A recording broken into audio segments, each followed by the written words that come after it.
Problem is evident in many ways. First of all, ethnic and racial minorities are among the poorest and the most marginalized socially and economically in our country. And apart from that, they have been erased from our history, from our official history. So I feel that there's like a superposition or many layers to this type of discrimination.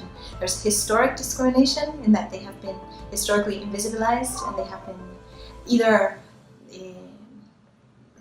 either considered as something of the past that is now extinguished and is not present in society anymore, or completely denied. They never existed. And so that leaves the current ethnic and racial minorities in Argentina who do exist and are present and are struggling in a very difficult position because they have to contest all these different can we say like layers of discrimination. And so yeah, and you know that Argentina presents itself as a mainly white European nation. It prizes itself of being the most European nation of South America, and Buenos Aires is also considered or called the Paris of South America. All that has to do with how official narrative has whitened our history and our population, and and that is quite telling of a big problem that we have, because these minorities do exist, and they are struggling against day-to-day discrimination, day-to-day racism, which, as I mentioned before, is even more difficult because they have been invisibilized. Society thinks that we don't have a problem with that. So yeah, I think it's complicated. Cool. Next question. Did you do a lot of research about about Argentina, specifically their diversity issues, racism issues? I did so much research. Yeah, I was just very nervous. I'm very aware of that anti-blackness is global. So I was just like, even within the U.S., you know, it's so anti-black. So I'm like, it's anti-black I'm used to, and then I grew up like navigating. So I'm just like, what would it be like here? And should I say like what I found in my research? Yeah, I just knew that like I searched up specifically like race relations with black women, perceptions of black women, how they're treated, and like there's that stigma like that of promiscuity, and just like people like assume you're a prostitute and like treat you as such, approach you like you're a prostitute. That happened to us actually. And I feel like I've met like two kinds of people. There's those who like a lot of my professors, some of the kids I meet at Ditela, they're like, yeah, Argentine society is profoundly racist, and they call it out for what it is, and they just recognize it. They're like, it's so obvious. And then there's the other half who are like, racism in Buenos Aires? That could never be. I feel like there's only two sides to the spectrum. I don't know, people in the middle. And those are actually, I'd say that's the majority of the kids I meet at Detail at the school, the Argentine university that I study at, and they're like, no, we're so accepting, like, I don't see you as any different than me. I was like, I know, like, you say that and you never treat me any differently, but you have no understanding of like the nuances and the small things that happen to people who don't look like you, and they just don't grasp it. They're like, what do you mean? They're like, no one like sees you and like says bad things to you. I'm like, well, no, they're not gonna scream at me or anything like that, but they'll stare at me, and that's not cool either, and they just don't really grasp that part of it. I'd say it's the worst experience. They were all pretty similar. Just being kind of marginalized as a Japanese or a Chinese, and I'm actually South Korean, so I've never had anyone be like, oh, like, say like the right country, and like I understand that because in the States it's also pretty common, like a lot of people mistake me for something else, and I guess a lot of it does come from the fact that me and my siblings don't look the very average Korean, but it's also because I think a lot of people group the major like Asian group as Chinese or Japanese, like it's one of the two. They never really know about the other countries, so that I'm like kind of used to and I understand. So yeah, I don't think it's I've had like the worst of the worst, but just kind of being thrown into that group and being called that on the streets is kind of, or several times, or like this is actually this past weekend when we went out. Some guy came up to me and he was saying like his friend was interested, but then he said Chino, and then I was like, as soon as he said that, I was like, I just like turned around. I like didn't even want to like deal with it. So just very small things like that, and it definitely made me learn more about myself. I didn't know that such things like that bothered me as it did. Yes, I would say that both countries perceive themselves as not very racist or not very aware or discriminatory against race. That's how each country, that's how the country perceives itself. And the reason that I say that is because in the United States, people have the idea that like racism doesn't exist and there's no like biases. And when I went to Argentina, I felt that that existed as well in terms of just like people I met and like my host parents. They kind of talked as if racism and like discrimination were not necessarily things that like occurred, at least not outright. So I think that they definitely have those things similar. Another thing that I would say is similar is that like people do stare at you a lot when you look different. That definitely happens in the US. That happens there as well. Yeah.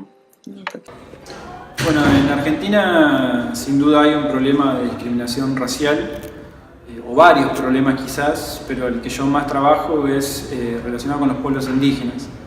Me parece que en ese sector históricamente discriminado en la Argentina, producto también de un genocidio que ha sufrido los pueblos indígenas, con torturas, robo de bebés, campos de concentración, nunca hubo justicia, nunca hubo una reparación del Estado, y aún hoy en día se mantiene esa discriminación, ese racismo estructural.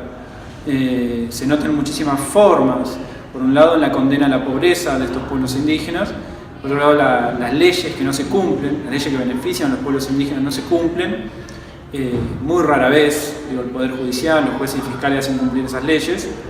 Hay una condena mediática también, muchas veces sectores de los grandes medios de comunicación hablan de manera despectiva y racista justamente hacia estos integrantes de los pueblos indígenas cuando exigen sus derechos.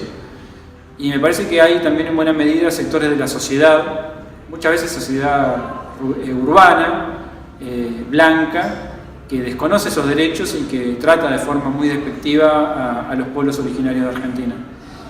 Tiene múltiples causas, pero fundamentalmente esto, ¿no? Que nunca ha habido una política de Estado para que reparen esa situación de injusticia tremenda que han sufrido los pueblos indígenas argentinos. I think that this is what we are taught, and this is what we learned at school. At school we learned that our country is made up of European immigration, and that we are like a melting pot of races, but the races that we speak about are actually immigrants from different European countries. So this is the official narrative that our history was that our country was made up of this, of these different waves of European immigration. So, but this, what is I think is important to stress is that this is a deliberate historical narrative that took some work to create, and we have to question that official narrative because it's not what many different historical events, documents, and our reality today is showing. So.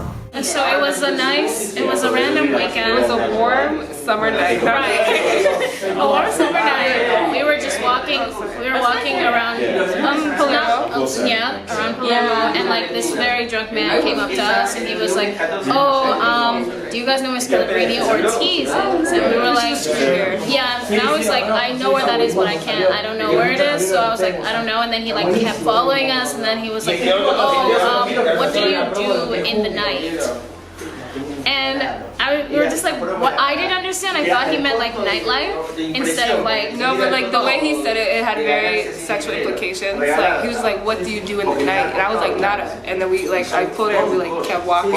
And he followed us for a couple blocks before he he was very like, "I need you" or something weird like that. It was very creepy. And like we're not like we've met other black women that don't even go to our program, and like they've had questions like someone just coming up to them in a mall, being like, so it's just like very by men here. The experience is that you're very hyper visibilized and hyper sexualized, but it's not like something you want. It's very uncomfortable. And then just by general here, you just get stared at all of the time. Like going on, like we use the bus a lot, and every time I'm on the bus, it's just like a whole bus of people staring at me and being very evident about it, which is very discomforting, and it's kind of draining too. Like on a hard day, you want to go home and like not really talk to anyone. It's just like you get on the bus and you have to prepare for like people to stare at you like you're not a human being. Yeah, and even when you stare back, they still stare at you. Like they maintain that staring, and it doesn't make any sense. Because you would expect that any normal person who you brought up make it seem like you're not staring at. It's definitely different, but also I think there are a lot of similarities to the States too. 100%. And I learned that moving from one coast to the other just by itself.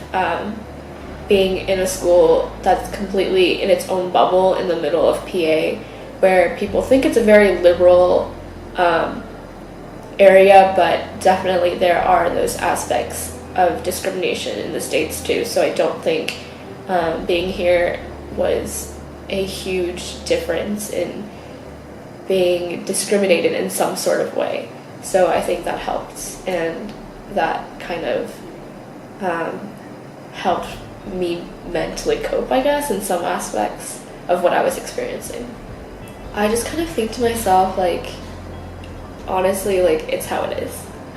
And, like, I can't, like, change myself for it, so kind of just accepting who you are as is kind of great.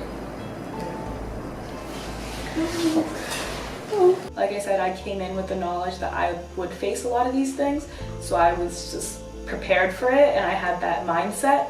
But if I had not had that mindset, it would have been so much harder. So I think it's kind of just, when you come here, like, I would tell them about Argentine reality and the things that you would face, so that they would at least have, be prepared for what would come, because it's not like you can change what's going to happen to you. It's going to happen anyway, but you can change the way you choose to address those difficulties. And as long as you realize that, you're proud of who you are and you're proud of the way you look, and you're cognizant of what's going to happen to you, I think you can have a good time here.